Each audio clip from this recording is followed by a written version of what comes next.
So আপনারা যারা 45,000 টাকা বাজেটের আশেপাশে Ryzen 5 5600G দিয়ে একটা পিসি বিল করার কথা ভাবতেছেন, এই ভিডিওটা তাদের জন্য। এই বিলটা দিয়ে আপনারা সব ধরনের কাজ like gaming, editing, freelancing, graphics designing সব একদম ইজিলি এবং স্মুথলি করতে পারবেন এবং এটার প্রাইসও সম্প্রতি কমছে। সো চলুন ভিডিওটি শুরু করা যাক। সো আমরা এই বিলটা প্রসেসর হিসেবে রাখতেছি Ryzen 5 5600G এই প্রসেসরটা। এটা বাংলাদেশের প্রাইস হচ্ছে এখন 18,000 টাকা। কিছুদিন আগে এটা হচ্ছে 21,000 টাকা ছিল। এটার প্রাইসটা এখন উঠানামা করতেছে।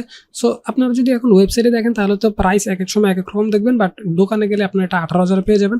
এই প্রসেসরটা হচ্ছে যে 3.9 GHz থেকে up to 4.4 GHz clock speed পেয়ে যাবেন, যেটার মানে হচ্ছে যে আপনারা এটাতে সব কাজ একদম হাই স্পিডে করতে পারবেন। তাছাড়া এখানে 6 কোর এবং 12 থ্রেড থাকাতে হচ্ছে যে হেভি কাজগুলো লাইক গেমিং এবং এডিটিং এগুলো একদম ইজিলি স্মুথলি হয়ে যাবে। দেন এই প্রসেসরটার সাথে খুবই ভালো একটা মাদারবোর্ড ইউজ করতেছি, দামি একটা motherboard Asus TUF Gaming B450M। এটা বাংলাদেশের প্রাইস হচ্ছে 10,500 টাকা। এই মাদারবোর্ডটা এই বাজেটে সবচেয়ে বেস্ট। দেখতে পারতেছেন জায়গায় জায়গায় শুধু হিট সিঙ্ক, অর্থাৎ মাদারবোর্ডটা ফুল পারফরমেন্সে চললেও একটু হিটিং ইস্যু থাকবে না এবং এটাতে PCIe Gen 3 সাপোর্ট পেয়ে যাবেন, অর্থাৎ হাই স্পিড SSD ইউজ করতে পারবেন, যেটার ক্ষেত্রে আপনার পিসিটা খুব দ্রুত অন হবে এবং এটাতে 4টা RAM স্লট পেয়ে যাবেন, সাথে সাথে 3 ইয়ার্স এর ম্যানুফ্যাকচারার ওয়ারেন্টিও পেয়ে যাবেন, সাথে সাথে এখানে RGB লাইটিংও পেয়ে যাবেন। সো এই বাজেটে বেস্ট। দেন আমরা RAM হিসেবে রাখতেছি নামি দামি একটা ব্র্যান্ড G-Skill এর RIP Jaw সিরিজের 8GB DDR4 RAM। এটা বাংলাদেশের প্রাইস হচ্ছে 3500 টাকা এবং এই RAM গুলো হচ্ছে যে 3200 মেগাহার্জের, সাথে সাথে এখানে খুব ভালো মানের হিট সিঙ্ক পেয়ে যাবেন। এবং আপনারা জানেন যে G-Skill খুবই নামি দামি ব্র্যান্ড। আমরা আমাদের এই বিল্ড হচ্ছে যে 2টা RAM ইউজ করতেছি। সো আমাদের টোটাল RAM হবে 16GB এবং এই RAM গুলোতে লাইফ টাইম ওয়ারেন্টি পেয়ে যাবেন। সো নিশ্চিন্তে ইউজ করতে পারবেন। দেন আমরা এই পুরো বিলটাতে পাওয়ার সাপ্লাইয়ের জন্য ইউজ করতেছি Corsair এর CV450।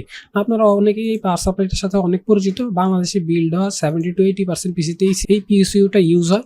আমি এটার প্রাইস হচ্ছে 3550 টাকা এবং এটা হচ্ছে যে 80+ ব্রোঞ্জ সার্টিফিকেট হওয়াতে আপনার সবগুলো কম্পোনেন্টসকে একদম সেফ রাখবে। সাথে সাথে এটা এতই ভালো যেটাতে আপনারা 5 ইয়ার্স এর ওয়ারেন্টি পেয়ে যাবেন। সো 5 বছর নিশ্চিন্তে ইউজ করতে পারবেন। ফিউচারে যদি GPU অ্যাড করতে চান তাহলে GPU অ্যাড করতে পারবেন, কারণ 450 ওয়াট এনাফ 1650 লেভেলের GPU হ্যান্ডেল করার জন্য। দেন আমরা SSD হিসেবে রাখতেছি HP EX900 M2 256GB একটা SSD। 3200 টাকায় SSDটা হচ্ছে যে এই বাজেটের সবচেয়ে বেস্ট SSD এবং এটাতে আপনারা 3 ইয়ার্স এর ম্যানুফ্যাকচারার ওয়ারেন্টি পেয়ে যাবেন এবং এটাতে রিড রাইট স্পিড পেয়ে যাবেন 1300 MBPS থেকে 1900 MBPS এবং সবগুলো কম্পোনেন্টসকে রাখার জন্য চমৎকার একটা কেসিং ইউজ করছি ডিপকুল CC560। নাও এই কেসটা বাংলাদেশের প্রাইস হচ্ছে 4200 টাকা এবং এই কেসটা হচ্ছে জাস্ট 2022 সালে লঞ্চ হয়েছে। এটাতে সামনে 3টা ফ্যান এবং পিছনে একটা ফ্যান পেয়ে যাবেন, সামনে মেশ ফিল্টার পেয়ে যাবেন, অর্থাৎ খুবই ভালো এয়ার ফ্লো হবে, অর্থাৎ সবগুলো কম্পোনেন্টস খুব ভালো থাকবে।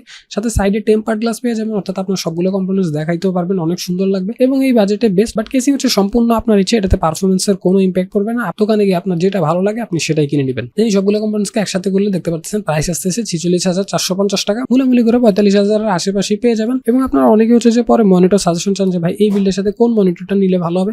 আমি বলবো আপনি যদি গ্রাফিক্সের কাজ করেন অথবা আপনার কাছে যদি বাজেট থাকে তাহলে একটা ফুল HD মনিটর নিয়ে নিতে 14 থেকে 15,000 টাকা এবং মডেল যদি জিজ্ঞেস করেন তাহলে LG MK600 এটা নিতে পারেন। এছাড়া HP M22F এটাও দেখতে পারেন, 17,000 টাকা অসাধারণ ডিজাইনের একটা স্টাইলিশ মনিটর।